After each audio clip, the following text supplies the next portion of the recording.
Jesus chegou ao mundo com uma mensagem revolucionária: construir uma igreja para aqueles que mais precisavam. Tinha muita opressão, muita injustiça. Ele escolheu 12 apóstolos que predicaram sua palavra e que atraíram fiéis no projeto do Filho de Deus. Pessoas do povo, homens comuns. Dedicava-se a roubar dinheiro dos seus companheiros judeus para dar aos romanos. O primeiro sucessor do fundador foi um homem que traiu. Séculos mais tarde, a Igreja Católica atravessou uma enorme crise de fé. Credo che Gesù e gli apostoli, se vedessero la Chiesa Cattolica cosa è diventata oggi, avrebbero una sensazione di stupore, di spaesamento. Os crentes questionavam sua aproximação ao poder político e econômico e também a falta do apostolado. A mensagem de humildade não foi levada a um nível institucional. A voz de Jesus se perdeu. A grande maioria dos fiéis são pobres e vivem na pobreza. O que aconteceu com aqueles movimentos que tentaram recuperar os princípios de Jesus? Falar sobre os pobres, sobre os oprimidos. Ele foi à montanha, foi à guerrilha, ele foi guerrilheiro. A igreja teve um papel determinante nas torturas, assassinatos e na morte de militantes católicos que a incomodavam. Será que o Papa Francisco vai poder recuperar o espírito dos princípios de Jesus? Será que vai conseguir fazer com que os fiéis voltem a acreditar na igreja?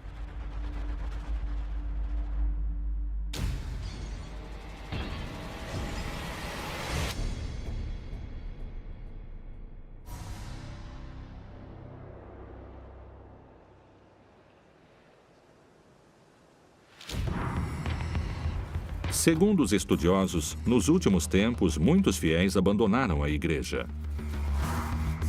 Qual foi o motivo desse afastamento?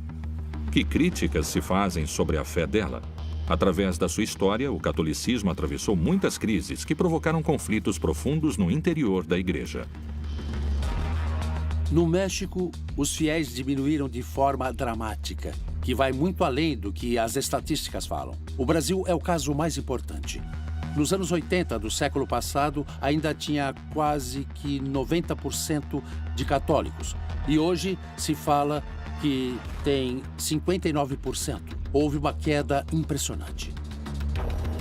A América Latina é uma região que tem uma enorme polarização.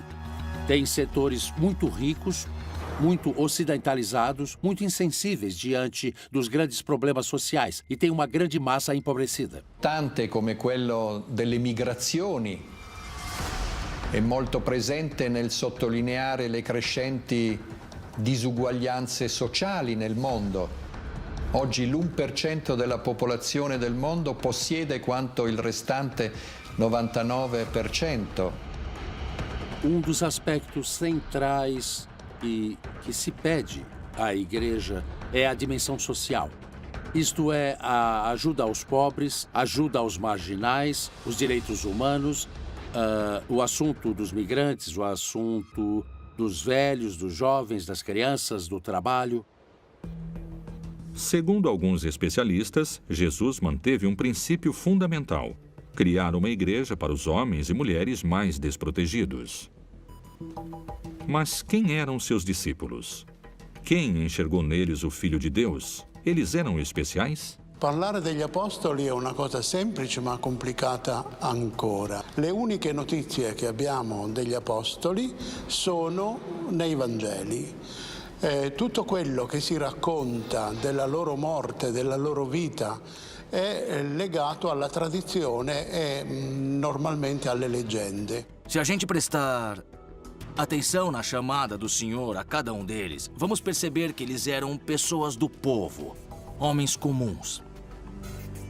Pertenciam a diferentes partes daquilo que era a sociedade judaica daquela época. Ele escolhe primeiro como uma espécie de alunos, discípulos, seguidores. Erano uomini del primo secolo d.C., palestinesi, giudei, di professione pescatori. Será que Jesus os escolheu porque eles eram um exemplo a ser seguido? Esses escolhidos eram especiais porque muitas vezes eram considerados pecadores. No caso de Mateus, ele era um coletor de impostos.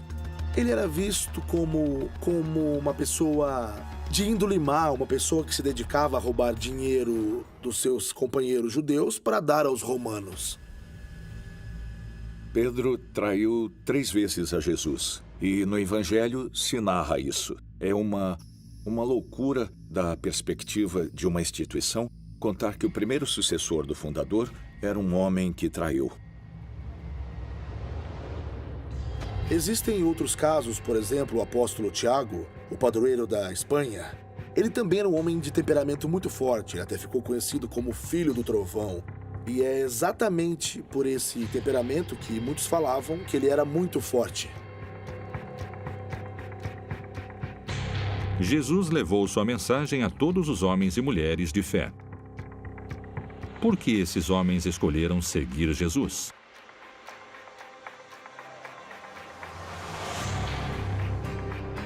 Os apóstolos eram pessoas como nós, que encontraram a Jesus e se apaixonaram. Mas eram homens como nós. Eles não eram super-heróis ou alguma coisa do tipo. Eles tinham fraquezas como nós.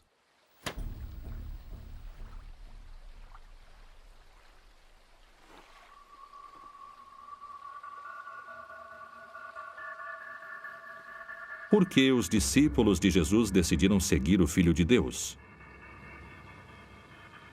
Por que aceitaram pregar a palavra di Deus? Gli apostoli seguirono Gesù perché Gesù, anche lui era ebreo, che è molto religioso, educato nella tradizione dei padri e nella religione giudaica, però il suo messaggio fu così dirompente che ebbe un seguito abbastanza che sconvolse parecchio l'ambiente dell'epoca perché fu di fatto rivoluzionario. A luta de Jesus foi contra toda uma estrutura que era opressora, porque lá existiam escravos, pessoas sem emprego também, ou pessoas que cobravam os impostos e que não pagavam todos os impostos. Jesus era contra isso, contra a acumulação. Essa foi sua luta. A relação dos governadores romanos com os habitantes de Judeia teve altos e baixos. Foi uma relação de desconfiança mútua. Durante essa época, os judeus se rebelaram muitas vezes contra os romanos e os romanos acabavam com essas rebeliões com mão firme. Houve muitos mortos. Muitos foram crucificados. Era o que os romanos costumavam fazer.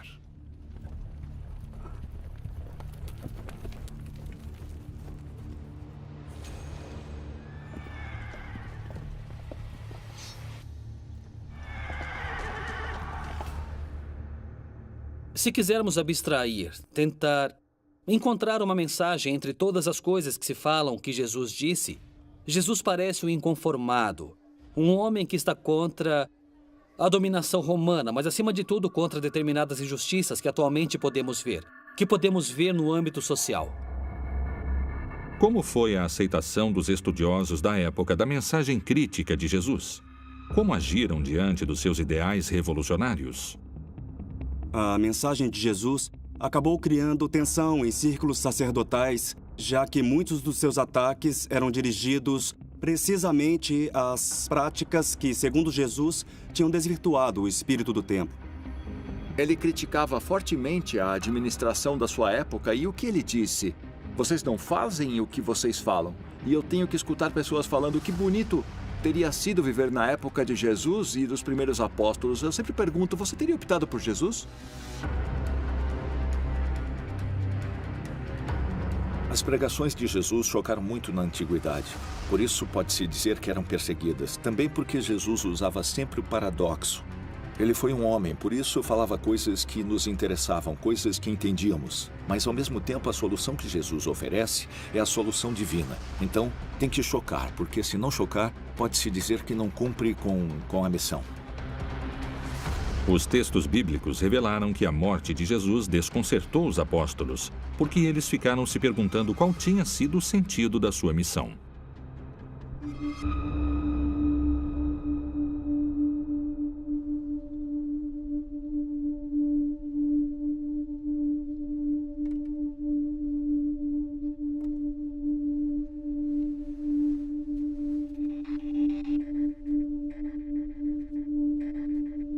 Quando um grupo perde seu líder, esse grupo pode se desintegrar ou pode continuar. Geralmente, quando um líder é um bom dirigente, consegue seguidores. Na verdade, nos evangelhos, se diz que Jesus tinha 120 seguidores, 72 discípulos, dos quais capacitou 12 para enviar à frente. Enviar à frente em grego significa apostólio, após mensagem. Distelo, enviar, mandar. Gli apostoli seguirono Gesù per tutta la Palestina dell'epoca. Gesù sceglieva i piccoli villaggi che erano più abbandonati.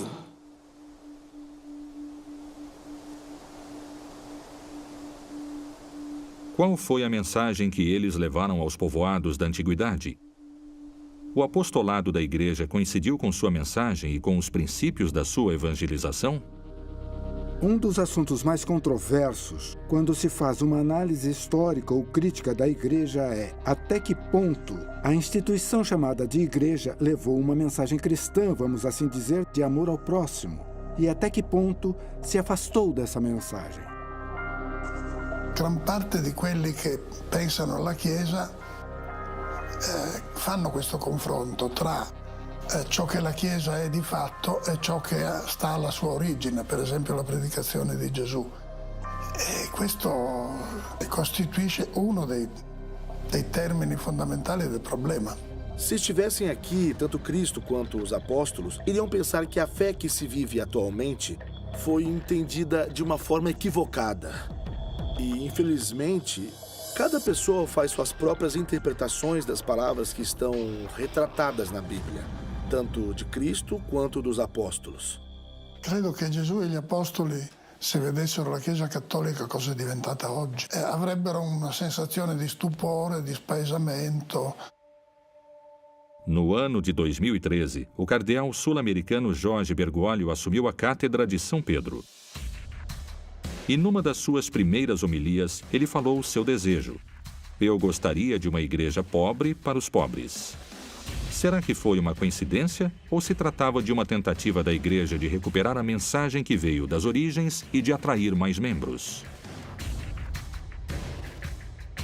A chegada de Francisco ao pontificado foi uma surpresa, não é? O primeiro papa latino-americano jesuíta. Ele chegou, eu acho, como um produto da profunda crise que a Igreja Católica está sofrendo. Na sua primeira homilia, pronunciou a frase que se tornou a frase central do seu pontificado. Uma igreja pobre para os pobres. Não quero príncipes na igreja. Ele fez uma crítica a todos no clero que se sentem superiores e vivem como príncipes. Não é verdade? Enquanto que a grande maioria dos fiéis são pobres e vivem na pobreza. Esse princípio do apostolado de Francisco, aproximar a igreja daqueles que mais precisam, também foi o conceito-chave para a teologia da libertação. Um movimento religioso que, no século XX, atraiu adeptos e inimigos. Mas por que um setor da igreja o considerou perigoso? Quais foram os vínculos com a guerrilha? Existiram padres armados? Por que alguns membros do Vaticano queriam o final imediato desse movimento?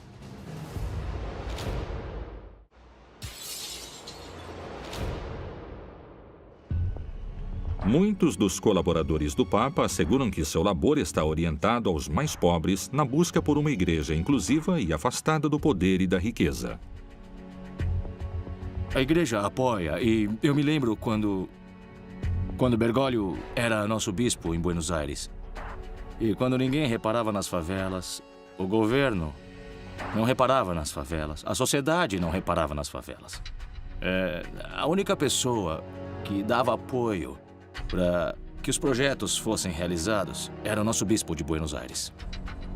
Para muitos especialistas, essa perspectiva do Papa Francisco é a herança de um movimento revolucionário que convocou aqueles que procuravam uma forma nova de serem apóstolos, a teologia da libertação.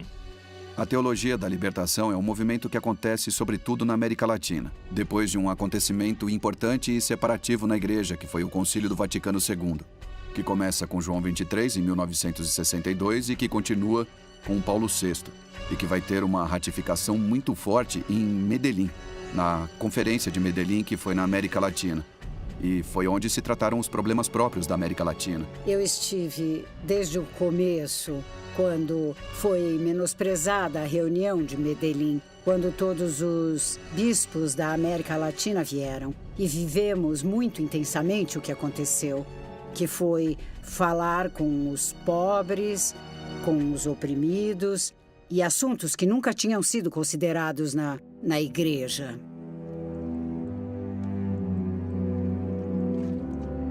Segundo os defensores deste movimento, o objetivo principal era o de recuperar o trabalho apostólico dos seus sacerdotes. Era o de fazer aquilo que Jesus transmitiu.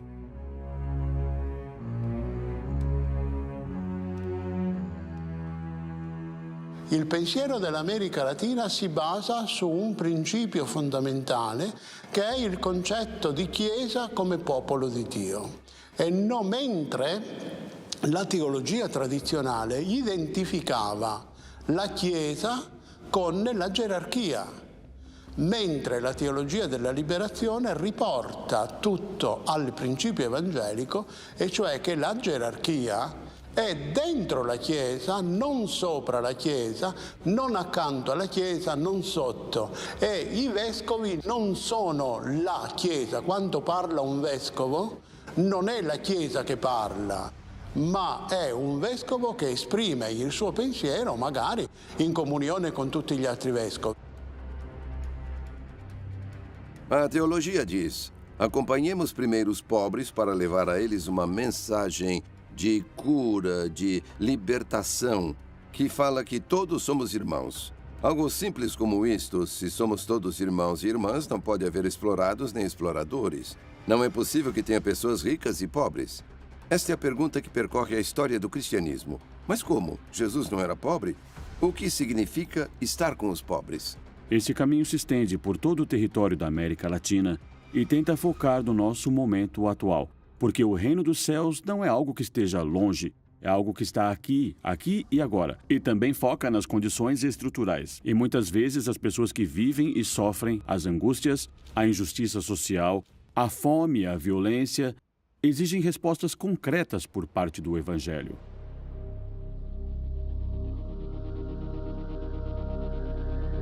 Segundo os testemunhos daquela época, o trabalho apostólico dos sacerdotes, sua mensagem e seu trabalho social foram bem recebidos pelos fiéis. Essa teologia foi muitas vezes vinculada com movimentos e com uma teoria e metodologia marxistas. A Igreja Católica, ou catolicismo no geral, vinha de uma tradição anticomunista, mas também da convivência com os poderosos. Nos seminários se falava muito sobre jovens inquietos que liam o marxismo, que tinham essa perspectiva latino-americana do marxismo, não é? Não é uma perspectiva soviética, uma perspectiva ortodoxa do marxismo europeu. É um marxismo adaptado às circunstâncias latino-americanas, reconhecendo algumas coisas positivas e, claro, criticando no marxismo o ateísmo e o materialismo. Mas por que essa tarefa pelo bem comum foi considerada uma ameaça por alguns setores da própria Igreja Católica? Essa perspectiva inclusiva teria gerado discórdias e enfrentamentos na congregação eclesiástica? Karl Marx, certo, parlerebbe di Dio come di una creazione umana per scopi consolatori. Lui parlava della religione come oppio del popolo. Il marxismo era diventato anche il principio di una costruzione statale, quella sovietica, dove si predicava ufficialmente l'ateismo e si perseguitavano le chiese, quindi si perseguitava anche la Chiesa cristiana, la Chiesa cattolica. Sem sombra de dúvidas, o comunismo tem a mesma afinidade eletiva que o cristianismo. Eu explico. O cristianismo quer a liberdade do seu crente, do oprimido, do pobre. Promete o reino dos céus. O comunismo é assim com o trabalhador. Também a diferença é que o comunismo promete isso aqui e agora com a revolução. Não tem pessoa mais cristã que um comunista, mesmo que se negue isso. Come cattolico io mi sono sempre sentito spinto a diventare comunista nel senso letterale della parola, cioè a volere una società senza classi, senza sfruttamento, senza oppressione, eccetera. Aquilo que causa tensão no cristianismo é o ideal de pobreza contra as riquezas. O que acontece é que o ideal de pobreza também não é tão simples de encontrar. Não é fácil encontrar um ideal de pobreza. Não podemos pensar em Jesus como um revolucionário que veio implantar o comunismo na antiguidade. É assim, sim, Jesus teve um ideal de igualdade maior, mas ele também teve seus limites. Ele disse a César o que é de César e a Deus o que é de Deus. Ele também respeitava hierarquias.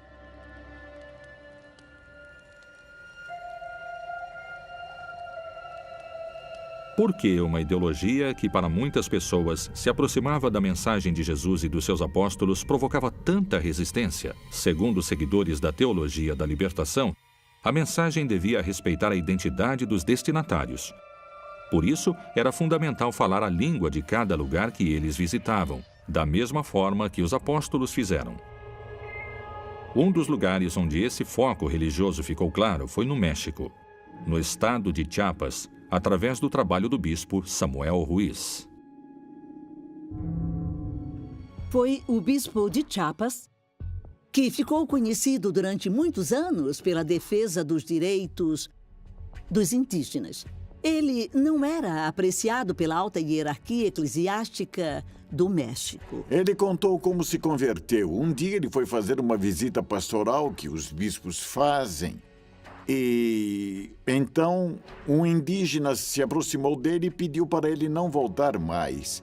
E ele, surpreso, perguntou o motivo, por que ele não deveria voltar. E o indígena lhe disse que o fazendeiro pediu o dobro do dinheiro para que pudessem atender o bispo. E eles explicaram que já tinham que pagar muito dinheiro ao fazendeiro. E com o bispo lá, eles tinham que pagar mais. Então era melhor que ele não voltasse.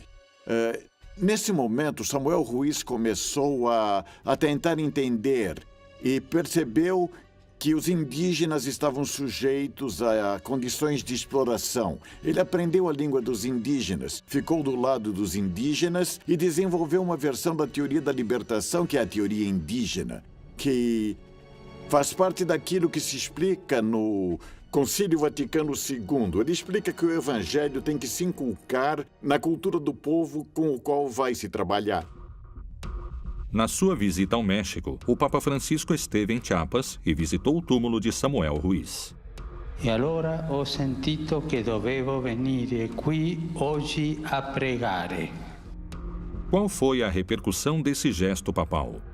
Isso, de alguma forma, foi uma crítica à hierarquia mexicana e aos setores importantes da hierarquia, não é? Que deixaram de lado o modelo pastoral como aquele que praticava o Samuel Ruiz. Mais do que as ideias compartilhadas, será que os sacerdotes da teologia coincidiam nos seus pontos de vista sobre qual era a melhor forma de realizar o trabalho evangelizador? Por que alguns teólogos acreditam que os sacerdotes da teologia da libertação não concordavam entre eles? Será que existiram posturas irreconciliáveis que chegaram a colocar em risco a vida dos seus membros?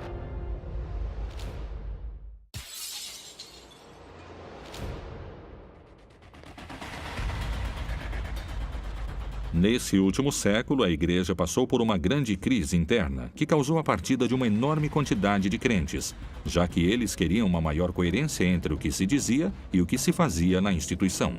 Ao longo de toda a história existiram homens, mulheres, laicos, freiras e sacerdotes que realmente acreditaram na mensagem e que a realizaram. Mas, do meu ponto de vista, essa não foi a mensagem da igreja institucionalizada. Na Colômbia, surgiu a figura de Camilo Torres, um sacerdote que despertou posturas opostas nos diferentes influentes da igreja por causa do seu trabalho apostólico. Camilo Torres foi um padre que estudou sociologia. E, obviamente, ele percebeu a injustiça que seu país estava vivendo e ele queria mudar isso. Ele percebeu que ele era um instrumento da mudança. Praticou alguns modelos de cooperativismo, em especial aquele que conhecemos como ação comunal. Mas parecia que seus superiores não o olhavam com bons olhos, como se Cristo não tivesse se comprometido com a causa social. Que paradoxo. E aos poucos ele percebeu que não tinha alternativa. Ele foi à montanha, foi à guerrilha, ele foi um guerrilheiro.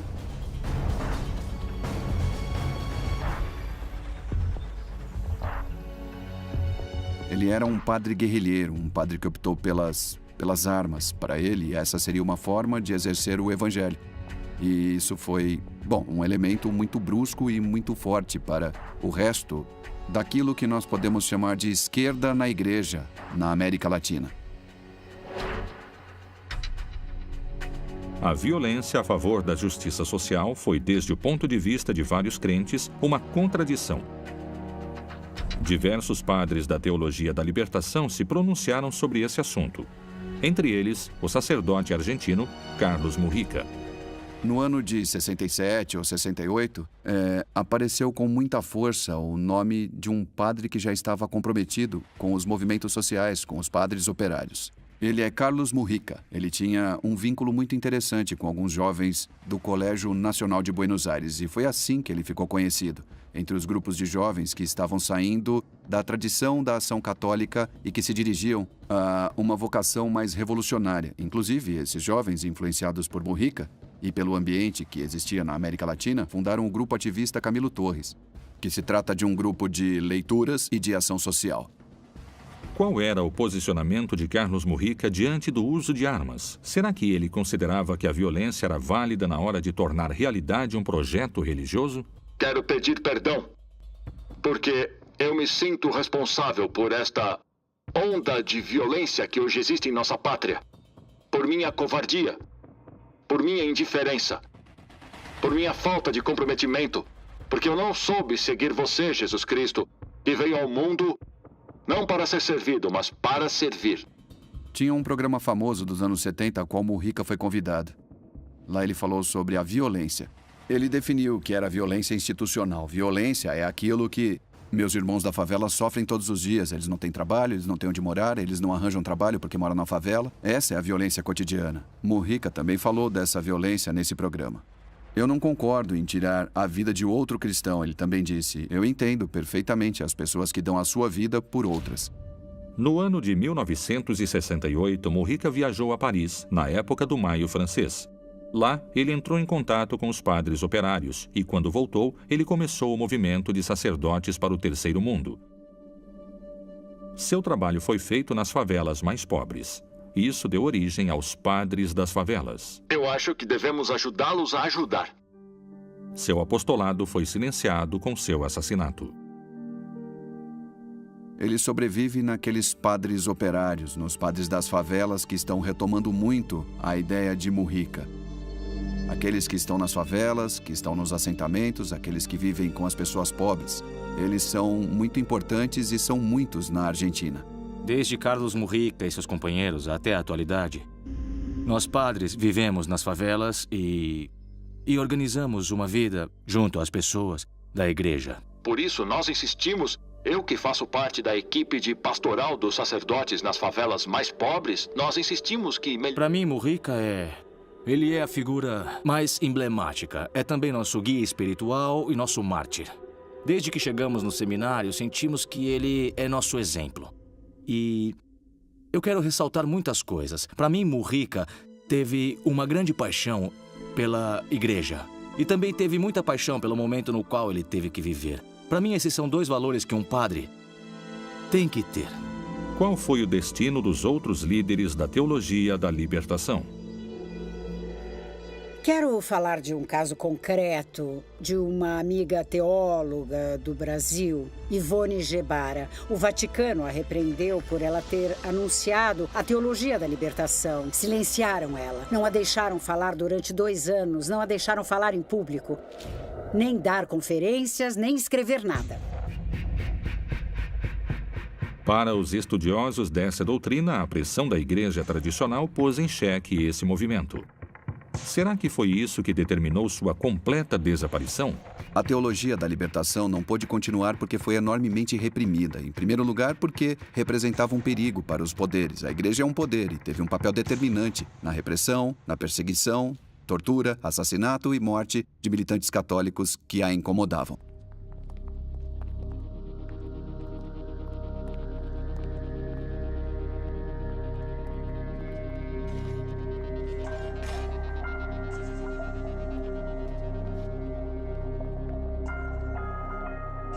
Tem grupos dentro da Igreja Católica que não aceitam a teologia da libertação porque ela gera outro tipo de estrutura. Uma estrutura que se foca mais nas comunidades, uma estrutura onde vão se escutar as vozes dos pobres e também das mulheres. O cardeal Ratzinger, que foi um grande conselheiro do Papa Wojtyła, João Paulo II, e que se encarregou da Congregação para a Doutrina da Fé, que é o novo nome da Inquisição. Ele começou a desmontar aos poucos a teologia da libertação. Em Roma, conseguiram encontrar a melhor forma de desmontar a teoria da libertação, porque ela não era conveniente para o Vaticano. Então, eles nomearam bispos, todos esses padres teólogos da libertação. A melhor forma de silenciá-los era dando a eles uma mitra. Para os fiéis praticantes e sacerdotes da igreja, era obrigatório mudar a realidade dos mais desprotegidos. Será que os fiéis acreditam em palavras que Jesus nunca disse? Até que ponto os textos bíblicos foram alterados? Qual é a verdadeira intenção dessas mudanças? Qual é a verdadeira palavra de Deus?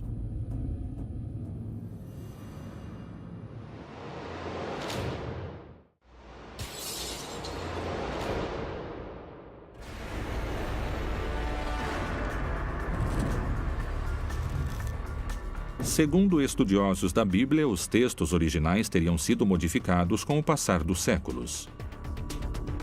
Então, qual foi a verdadeira mensagem apostólica que foi dita aos discípulos do Filho de Deus? Era uma mensagem de inconformidade, resultado de um presente que era como o nosso presente incômodo. E foi lá que levaram a mensagem que falavam que era de Jesus. Os textos foram escritos por discípulos diretos ou por pessoas que não conheceram a Jesus. Foram tradições orais. Temos que lembrar que os textos foram posteriormente editados. Algumas pessoas agregaram mais coisas. Isso explica as contradições e as divergências entre os diversos textos. Se eu olhar o Jesus de Lucas e o Jesus de Marcos, eu vou ver que eles são muito diferentes. Em Lucas, Jesus está tranquilo quando vão buscar ele e pensa que esse é seu destino. Ele fica tranquilo e ele é um homem impassível, forte. Ele é o Filho de Deus, ele não tem medo. Mas nos evangelhos de Marcos, Jesus está assustado. Ele pede para seu pai que o ajude. A Igreja Católica sabe disso. Por isso, sempre que vai se ler um evangelho, a liturgia fala: esse é o evangelho segundo São Marcos. Segundo São Lucas. Por quê? A igreja sabe. Por isso é que a fé da Igreja Católica é apostólica. Porque acredita no que falaram os apóstolos.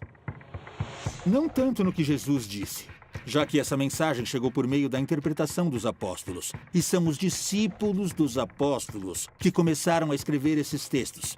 Nem sequer foram os apóstolos.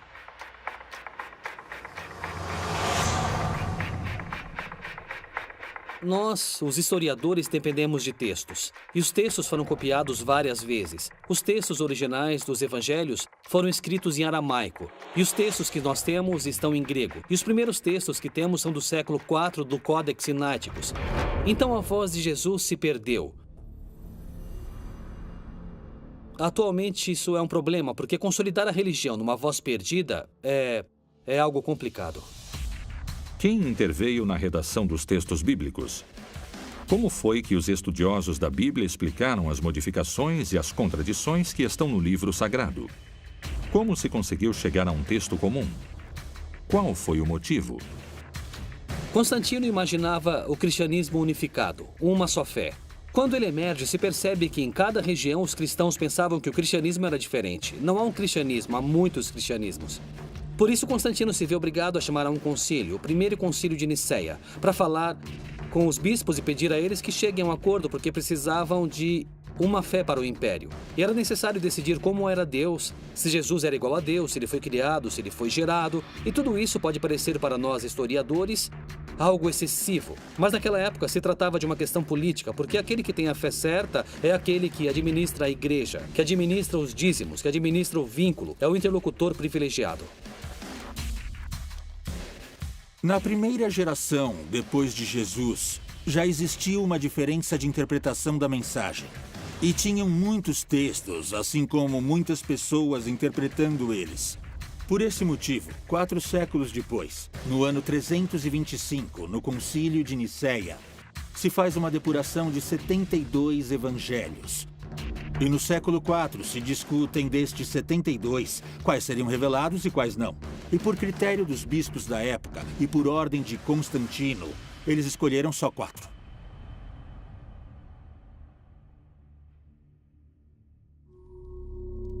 Os evangelhos que foram descartados ficaram conhecidos como evangelhos apócrifos. Para muitas pessoas, os textos descartados são considerados evangelhos proibidos.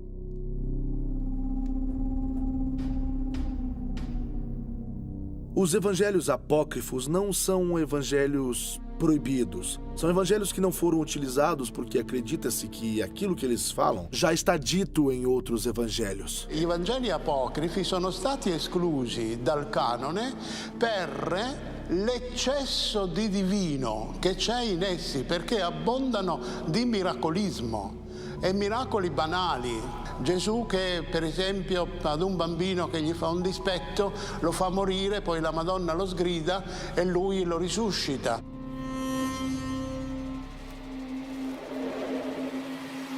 Era il sistema delle favole dell'epoca, insomma. Sono stati esclusi e sono stati accettati i 4 Vangeli più antichi e più sobri. Todos os textos que conhecemos, os evangelhos, os atos, as cartas de São Paulo, estão construindo uma identidade, estão construindo uma religião.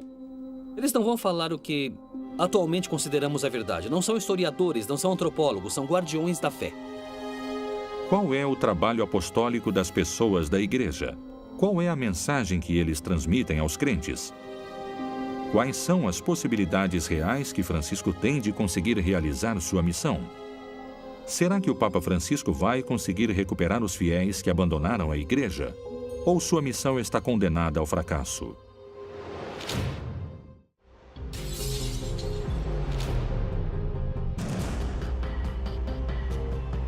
O trabalho apostólico é, para os estudiosos, um dos princípios da fé. Recuperar a ação apostólica e ficar perto dos mais pobres é um dos princípios que o Papa Francisco considerou como um eixo do seu papado. Transmitir, levar a mensagem àqueles que mais precisam é um fundamento-chave do catolicismo. Qual é o posicionamento de Francisco diante das ações da sua igreja? A medida da grandeza de uma sociedade é dada pelo modo como esta trata os mais necessitados, que não tem outra coisa senão sua pobreza. Aonde a igreja vai em termos apostólicos, evangelizadores, acho que estamos numa etapa muito interessante.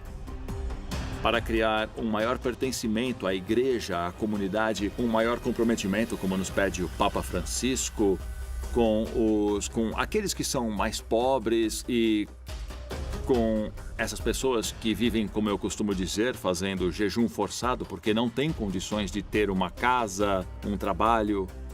Francesco è il primo papa del mondo globale. Non è nato in un villaggio bavarese, in un villaggio polacco, non è cresciuto in una piccola città italiana. Viene da una megalopoli di milioni di abitanti come Buenos Aires, in cui ci sono tutte le situazioni sociali, in cui sono presenti tutte le religioni.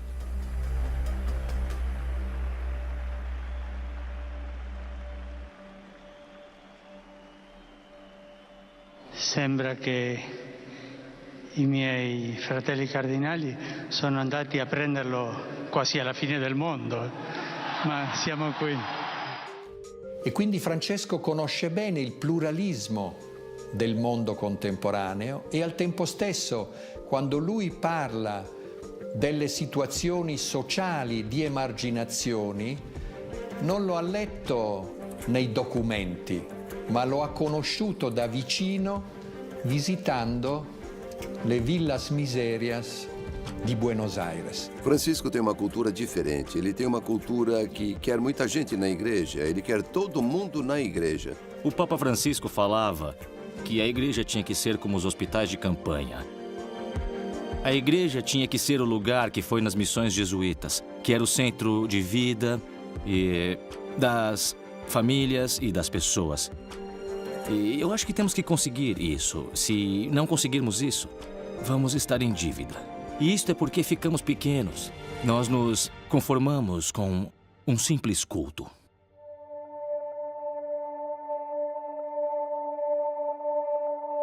Se non confessiamo Gesù Cristo, la cosa non va. Diventeremo una ONG pietosa.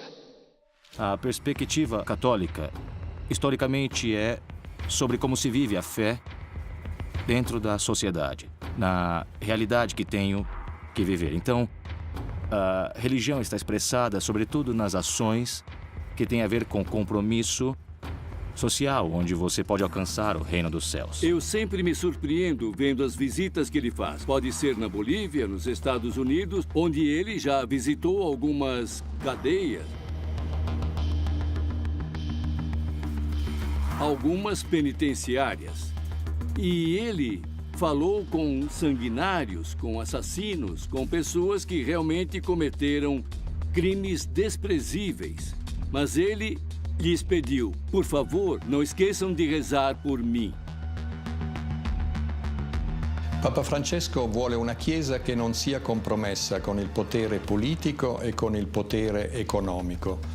Vuole una Chiesa di testimonianza, in cui i fedeli testimoniano lo spirito del buon samaritano e in cui la Chiesa come struttura non si comporta come un ufficio di dogana che dice tu puoi entrare e tu devi stare fuori.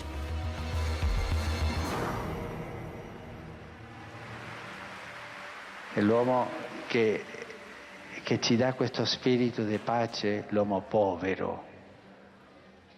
Ah, come vorrei una Chiesa povera e per i poveri.